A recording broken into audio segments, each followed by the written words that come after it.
Христиане никогда никого силой в свою религию не обращали. Поэтому мы должны вспомнить о том, что мы христиане, а христиане, в первую очередь, не вступают в конфликты, а они своей собственной жизнью доказывают, что их взгляд на мир, христианский взгляд, имеет право на существование. Христиане никогда никого силой в свою религию не обращали.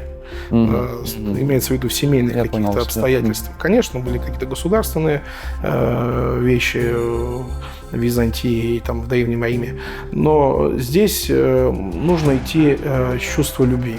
Всегда исходить из чувства любви, снисхождения, потому что если христианин вступает в конфликт, то это, конечно, предосудительно.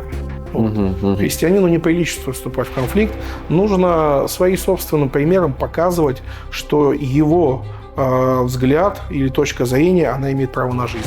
Но если вы говорите, конечно, если мы будем говорить, что непримиримое отношение к другой религии исходит не из христианской точки зрения, то тут уже, если это семейные отношения, то это уже должно руководствоваться чувством любви, а не привязанность к тому человеку, которым он живет.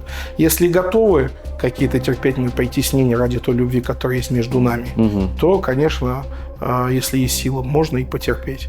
Если нет силы, тогда уже нужно решать вопрос по-другому.